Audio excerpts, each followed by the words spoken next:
నేను మీకు ఒక ఆడియో వినిపిస్తాను. ఈ ఆడియోని కొంచెం జాగ్రత్తగా వినండి. ఒక అన్నోన్ వ్యక్తి, తెలియని నెంబర్ నుంచి నాకు ఈ ఆడియో అనేది పంపించడం జరిగింది.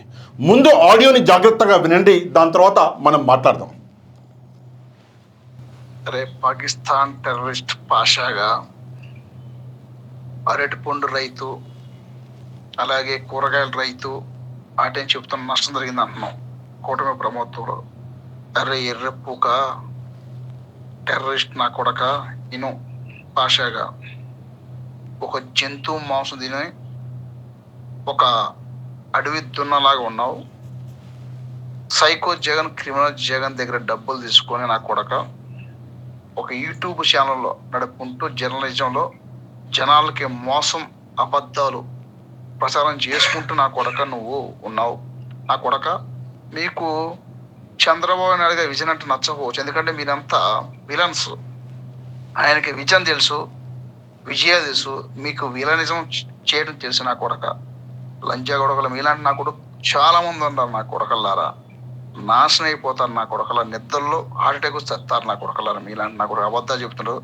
ఆ దేవుడు, ఆ అల్లా, ఆ యేసు, ఆ శివుడు మిమ్మల్ని క్షమించడు. ఈ ఆడియో సరే, ఇందాక చెప్పాను, ఒక అన్నోన్ వ్యక్తి నాకు పంపించాడు. ఇలాంటి ఆడియోలు, ఇలాంటి మెసేజ్లు చాలా వస్తుంటాయి. జనరల్గా కొన్ని వేల మెసేజ్లు వస్తుంటాయి. నేను చూడను. ఎందుకు చూడనంటే నా దగ్గర అంత సమయం ఉండదు కాబట్టి. కాకపోతే యాదృచ్ఛికం అనుకోవాలి, ఈ ఆడియో అనేది నేను చూడడం జరిగింది. అంటే నా స్టాఫ్ నాకు చూపించారు. కాకపోతే చాలా ఆడియోలు, ఇంకా ఘోరమైన ఆడియోలు నేను విన్నా ఇంతకుముందు కూడా. కానీ ఈ ఆడియో మీ ముందుకు ఎందుకు తీసుకొస్తున్నా అంటే తెలుగుదేశం పార్టీ నాయకులు, తెలుగుదేశం పార్టీ కార్యకర్తలు, తెలుగుదేశం పార్టీ అంటే నచ్చేటటువంటి వ్యక్తులు, వాళ్ళ ఆలోచన ముస్లింల పట్ల ఎట్లా ఉంది అన్నటువంటి ఒక విషయం మీ అందరికీ అర్థం అవ్వాలి అని చెప్పేసి నేను ఈ ఆడియో అనేది మీ ముందుకు తీసుకొచ్చిన. నేను చంద్రబాబు నాయుడు గారిని విమర్శించిన అని చెప్పేసి ఈ వ్యక్తి అంటున్నాడు. నేను విమర్శించిన చంద్రబాబు నాయుడు గారి పాలసీస్ మీద ఆయనను విమర్శించిన, ఎప్పుడు కానీ మతాల గురించి, కులాల గురించి మాట్లాడలేదు. కానీ ఈ వ్యక్తి, నేను ఒక ముస్లింని కాబట్టి నేను పాకిస్తాన్ నా కొడుకుని అని చెప్పేసి ఈ వ్యక్తి మాట్లాడుతున్నాడు. అంటే మరి తెలుగుదేశం పార్టీలో అందరూ కూడా ఇలాగే ముస్లింలను ట్రీట్ చేస్తారా? దయచేసి నాకు సమాధానం చెప్పాలి తెలుగుదేశం పార్టీ పెద్దలు. చంద్రబాబు నాయుడు గారు ఇంతవరకు ఎప్పుడు ముస్లింల గురించి ఇట్లా మాట్లాడలే. నారా లోకేష్ గారు ఇంతవరకు ఎప్పుడు ముస్లింల గురించి ఇట్లా మాట్లాడలే. కానీ ఈ పార్టీకి చెందినటువంటి మరి కార్యకర్తనా, లేకపోతే పార్టీ అంటే నచ్చేటటువంటి వ్యక్తి నాకు తెలియదు, కానీ ముస్లింల గురించి ఇంత నీచంగా ఆలోచిస్తున్నాడు. అంటే ముస్లింల ఓట్లు కావాలి, కానీ ముస్లింలను మాత్రం పాకిస్తాన్ నా కొడుకులారా అని చెప్పేసి బోధిస్తున్నాడు, అంటే మాట్లాడుతున్నాడు. అంటే ముస్లిం కుటుంబంలో పుట్టడం పాపమా? 5 పూట్ల నమాజ్ చదవడం పాపమా? గడ్డ ఉంచుకోవడం పాపమా? దయచేసి ఈ వ్యక్తి సమాధానం చెప్పాలి. నేను ఇందాకే చెప్పా, చాలా మెసేజ్లు వస్తుంటాయి నాకు, చాలా ఆడియోలు. అంటే అమ్మన బుద్ధులు తిడతారు, భార్య బిడ్డలను తిడతారు. ఎప్పుడు కూడా నేను ఏ విషయం గురించి మాట్లాడలే. ఈ విషయం మీద పర్టికులర్గా ఈ వ్యక్తి మతం గురించి మాట్లాడాడు కాబట్టి నేను ఈ విషయాన్ని ముందర తీసుకొచ్చిన. అదే కాకుండా మీరు విలన్లు అన్నాడు. సరే, ఒక సినిమా అన్నాక ఒక హీరో ఉంటే ఒక విలన్ ఉంటాడు, ఒక విలన్ ఉంటే ఒక హీరో ఉంటాడు. సినిమాలో కేవలం హీరోనే ఉంటే ఆ సినిమా ఫ్లాప్ అయిపోద్ది. సినిమాలో కేవలం విలనే ఉంటే ఆ సినిమా ఫ్లాప్ అయిపోద్ది. హీరో ఉంటేనే విలన్కి వాల్యూ, విలన్ ఉంటేనే హీరోకి వాల్యూ. ఇక ఎవరు హీరో, ఎవరు విలన్ అనేది సమాజం నిర్ణయిస్తుంది. నువ్వెవరు, నేనెవరు నిర్ణయించడానికి. నెక్స్ట్ అదేదో జంతువు మాంసం తినేటటువంటి ఏదో కొడక ఏదో అని చెప్పేసి మాట్లాడాడు. చంద్రబాబు నాయుడు గారు నాన్ వెజ్ తింటారో తినరో నిజంగా నాకు తెలియదు. నారా లోకేష్ గారు నాన్ వెజ్ తింటారో తినరో నాకు తెలియదు. చంద్రబాబు నాయుడు గారి కుటుంబంలో, నారా లోకేష్ గారి కుటుంబంలో నాన్ వెజ్ తింటారా తినరా నాకు తెలియదు. ఒకవేళ వాళ్ళు తింటే వాళ్ళని కూడా ఇలాగే సంబోధిస్తావా? నాన్ వెజ్ తినడం పాపమా ఈ దేశంలో? పాపమా? తెలుగుదేశం పార్టీలో నాయకులు ఎంతమంది నాన్ వెజ్ తినరు, ఎంతమంది తింటారు? మరి వాళ్ళని అందరినీ ఇట్టనే సంబోధిస్తావా నువ్వు? ఎప్పుడైతే నేను చంద్రబాబు నాయుడు గారిని విమర్శిస్తున్నాను నువ్వు అంటున్నావో, నేను విమర్శించేది పాలసీస్ మీద, చంద్రబాబు నాయుడు గారి పాలసీస్ మీద. ఏ రోజు కూడా మతాల గురించి ఎవరన్నా మాట్లాడినా నేను ఊరుకోను, అక్కడే ఆపేస్తా. కులాల గురించి ఎప్పుడూ నేను తప్పుగా మాట్లాడలే. కులం గురించి ప్రస్తావన తెస్తా, కుల వివక్షని ప్రశ్నిస్తా. అది బాబాసాహెబ్ అంబేద్కర్ గారు నాకు ఇచ్చిన హక్కు. కానీ ఎప్పుడు కూడా ఒక కులాన్ని తక్కువ చేసో నీచంగా మాట్లాడను, ఎందుకంటే అది నీచ స్థితి. నేను పక్క వాళ్ళకి న్యాయం కోసం పోరాడేటటువంటి ఒక వ్యక్తిని, కోర్టులో సైతం పోరాడతాను నేను. అట్లాంటిది నాకు ఈరోజు ఈ వ్యక్తి ఇలాంటి మెసేజ్ పెట్టగలిగిండు అంటే మరి ఆ వ్యక్తి తాగునడా, లేకపోతే ఆ వ్యక్తి మానసిక పరిస్థితి ఏంది అన్నది ఒకసారి మనము అర్థం చేసుకోవాలి. ఎంత ఘోరం, ఎంత నీచంగా మాట్లాడాడు. చంద్రబాబు నాయుడు గారిని విమర్శిస్తే నేను పాకిస్తానీ నా కొడుకునా? ఇది మానసిక పరిస్థితి. మరి తెలుగుదేశం పార్టీలో ఈ వ్యక్తి ఇలా ఉన్నాడా, అందరూ కూడా ఇలాగనే ఉన్నాడా? దయచేసి తెలుగుదేశం పార్టీ నాయకులు సమాధానం చెప్పాలి. నేను ఒక ముస్లింనైతే నన్ను ఈ వ్యక్తి ఇంత పెద్ద మాట్లాడాడు, మీరు దీని మీద ఏం స్టాండ్ తీసుకుంటారు? ముస్లిం సమాజాన్ని ఇంత నీచంగా ఈరోజు అగౌరవపరిచిండు, ఇంత నీచంగా మాట్లాడాడు, మీరు ఏ స్టాండ్ తీసుకుంటారు? దయచేసి సమాధానం చెప్పాలి. ఇక చంద్రబాబు నాయుడు గారి గురించి నేను మాట్లాడుతున్నాను. చంద్రబాబు నాయుడు గారు ముఖ్యమంత్రి కాబట్టి చంద్రబాబు నాయుడు గారి గురించి మాట్లాడుతున్నాం. చంద్రబాబు నాయుడు గారు 47 సంవత్సరాల రాజకీయ జీవితం ఉన్నారు కాబట్టి ఆయన గురించి మాట్లాడుతున్నాం. ప్రజా జీవితంలో లేకపోతే ఆయన గురించి నేనేం మాట్లాడతా? ఆయన అసలు నాకేమైనా పరిచయం ఉండేవాడా? ఇప్పుడు ఆంధ్రప్రదేశ్లో కోట్ల మంది జనాలు ఉన్నారు, ప్రజలు, వాళ్ళందరూ నాకు తెలుసా? చంద్రబాబు నాయుడు గారు ఎందుకు తెలుసు? ఆయన ప్రజాక్షేత్రంలో ఉన్నారు కాబట్టి తెలుసు. చంద్రబాబు నాయుడు గారి గురించి నేను నీచంగా మాట్లాడినంట. ఇక్కడ చూడండి, ఒక అంటే జస్ట్ ఎగ్జాంపుల్కి చెప్తున్నా నేను. ఇది దాదాపుగా ఒక సంవత్సరం కింద, 1 year, అంటే 1.5 year అయిపోయింది. యూట్యూబ్లో 1 year అని చూపిస్తుంది, 2 ఏళ్ళు రాకముందు చూపిస్తుంది. 1 year బ్యాక్ నేను ఈ వీడియో ఒకటి పెట్టా, 1 year అనుకుంటా, ఓకే, అప్రాక్సిమేట్గా. అప్పుడు ఈ బోరుగడ్డ అనిల్ అనేటటువంటి వ్యక్తి అరెస్ట్ చేస్తున్నారో ఏదో అయితే అప్పుడు నేను ఈ వీడియో పెట్టా. ఈ వీడియో నేను ఇక్కడ ప్లే చేయొచ్చు. ఈ వీడియోలో చంద్రబాబు నాయుడు గారి కుటుంబం మీద జరిగిన దాడి గురించి మాట్లాడా, అది తప్పని మాట్లాడా. ఇక్కడ ఒక అమ్మాయి ఫోటో కనిపిస్తుంది, ఈమె తెలుగుదేశం పార్టీ సింపథైజర్, అంటే ఆమెకు తెలుగుదేశం పార్టీ అంటే ఇష్టం. తప్పులే. ఈ అమ్మాయిని కూడా ఈ బోరుగడ్డ అనిల్ అనేవాడు నీచంగా మాట్లాడాడు.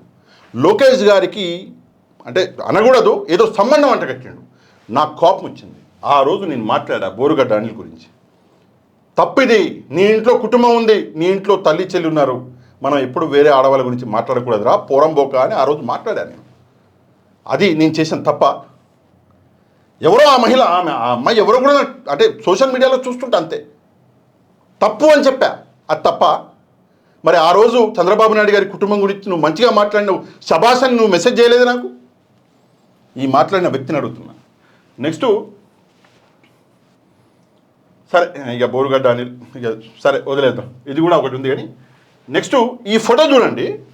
ఈ వీడియో ఎప్పుడు చేశాను నేనంటే దాదాపుగా ఇది కూడా 1 year అబోవ్ అయిపోయింది, పాత వీడియోని. అంటే ప్రభుత్వం మారిన కొత్తలో జగన్మోహన్ రెడ్డి గారు ఈ ఫోటో యాక్చువల్లీ నేను చూపించొద్దు అనుకున్నా, కానీ చూపించవలసి వస్తుంది. పక్కన చంద్రబాబు నాయుడు గారికి కత్తిచ్చి నిలబెట్టారు. అక్కడ కూడా విమర్శించా, ఈ పోస్టులు పెడుతున్నటువంటి వాళ్ళు తప్పు చేస్తున్నారు, చంద్రబాబు నాయుడు గారు ముఖ్యమంత్రి చేతికి కత్తిచ్చేలా నిలబెడతారా అని చెప్పేసి నేను అప్పుడు కూడా విమర్శించా. నెక్స్ట్ ఇక్కడ చూడండి, అంటే కొన్ని చూపిస్తున్నా, అన్ని చూపించలేను నేను. ఇక్కడ చూడండి, ఇది నిన్నటికి నిన్న నేను చేసినటువంటి వీడియో. ఈ వీడియోలో ఎప్పుడు నిన్ననో మనం చేసిన, 1 day ago నిన్ననే చేసిన. ఈ వీడియో ఒక్కసారి ఓపెన్ చేసి చూడండి. ఈ వీడియోలో నేను చంద్రబాబు నాయుడు గారి కుటుంబం గురించి మాట్లాడిండు బోరుగడ్డ అనిల్. పవన్ కళ్యాణ్ గారి కూతుర్లని నేను చెప్పలేను నా నోటితోటి అని మాట్లాడిండు, నీచమైన వ్యక్తి అని చెప్పేసి నేను ఈ వీడియోలో కూడా మాట్లాడా. మరి చంద్రబాబు నాయుడు గారి కుటుంబం అంటే నా కుటుంబం అనుకునే మాట్లాడా. విమర్శించడం అంటే రాజకీయాల్లో విమర్శించుకోవాలి ముందని నిలబడి, కానీ ఆడవాళ్ళ గురించి మాట్లాడకూడదని మాట్లాడా. పవన్ కళ్యాణ్ గారి కూతుర్లు అంటే నా కూతుర్లతో సమానం అని మాట్లాడా. మరి అది ఈ వ్యక్తికి అంటే ఆ వ్యక్తిని నేను ఒక మాట అనదలుచుకోలే. ఎందుకు అనదలుచుకోలే అంటే ఆ వ్యక్తి స్థాయికి నేను దిగజారదలుచుకోలే. నెక్స్ట్ ఇది చూడండి, చాలా ముఖ్యమైనటువంటి వీడియో. ఈ వీడియో ఎప్పుడు చేశా? నెల కింద చేశా. ఈ వీడియోలో ఒక వ్యక్తి, వైసీపీకి సంబంధించినటువంటి ఒక వ్యక్తి ఎక్కడో అబ్రాడ్లో ఉంటాడు. ఆ వ్యక్తి ఇండియాకు వస్తే అరెస్ట్ చేశారు. ఏదో తన తండ్రి చనిపోతే అంత్యక్రియల కోసం ఏదో వస్తే అరెస్ట్ చేస్తే మొత్తం వైసీపీకి సంబంధించిన సోషల్ మీడియా మొత్తం వ్యతిరేకిస్తే నేను ఆ అరెస్టుని సమర్థించా. వీడికి జరగాల్సిన శాస్తి ఇదే అంటే అరెస్ట్ అయిన వ్యక్తికి నేను సమర్థించా. ఎవరా వ్యక్తి అంటే భాస్కర్ రెడ్డి మాలపాటి అని చెప్పేసి ఆ వ్యక్తి. నేను ఆ వ్యక్తి అరెస్టుని సమర్థించా. ఎందుకు సమర్థించా అంటే ఆ వ్యక్తి నారా భువనేశ్వరి గారిని, నారా లోకేష్ గారు వేరే ఒక ఆడబిడ్డని, నాదెళ్ల మనోహర్ గారిని, అంటే చాలా విషయాలు మాట్లాడాడు. అవి చెడు, అది చెడు, అట్లా మాట్లాడకూడదు. ఆ రోజు నేను అందరూ వైసీపీ వాళ్ళు ఒక స్టాండ్ తీసుకుంటే నేను ఒక స్టాండ్ తీసుకున్నాను, ఎందుకంటే అది కరెక్ట్ కాదు కాబట్టి. మరి ఆ రోజు పాషా గారు చాలా మంచి పని చేశారు, యు ఆర్ గ్రేట్ అని చెప్పేసి ఎందుకో ఈ వ్యక్తి మాట్లాడలే? లేదా పాషా గారు మీ మతం గ్రేట్ సార్ అంటే ఈరోజు నా మతాన్ని కించపరుస్తున్నావు కదా, కించపరిచి నువ్వు ఆనందపడుతున్నావు కదా, మరి మీ మతం గ్రేట్ సార్ అని చెప్పేసి ఆ రోజు చెప్పలేదు. ఇవి నేను ఉదాహరణకు తీసుకొచ్చిన వీడియోలు, ఇట్లాంటి వీడియోలు బొచ్చడు ఉన్నాయి నా ఛానల్లో, బొచ్చడు ఉన్నాయి. మరి ఆ రోజు మాట్లాడలేదే?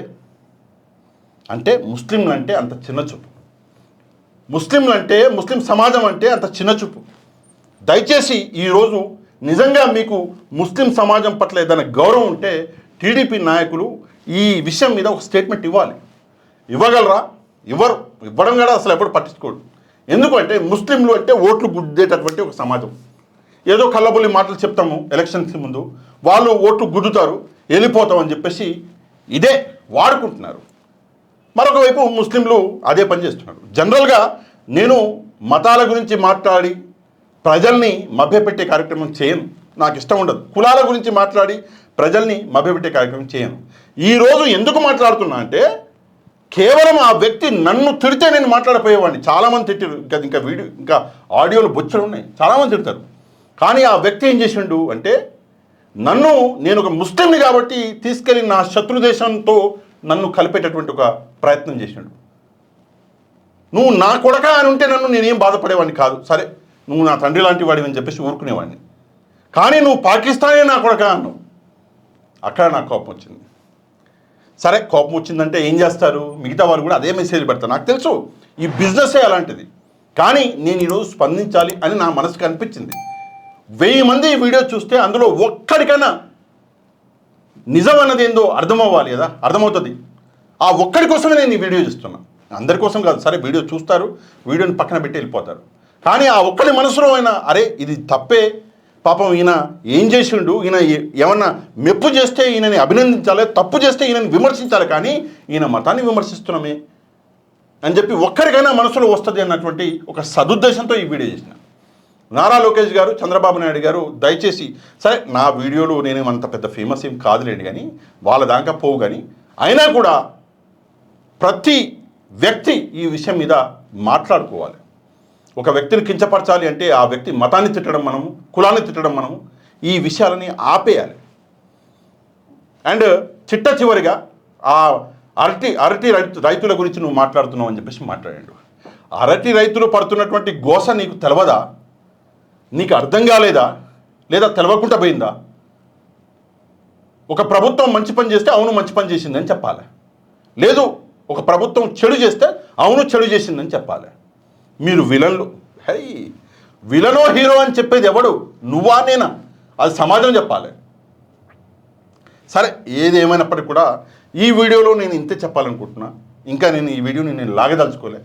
మీకేం అర్థమైందో నాకు తెలియదు, కానీ నా బాధ మీకు అర్థమైందని నేనైతే నమ్ముతున్నా. దయచేసి ఈ వీడియోని జనాలకి చేరవేయండి, ఒక లైక్ కొట్టి షేర్ చేయండి, ప్రజల దాకా చేరుతుంది. ఇక మన ఛానల్ని సబ్స్క్రైబ్ చేసుకున్నటువంటి సోదరులు ఛానల్ని కూడా సబ్స్క్రైబ్ చేసుకోండి.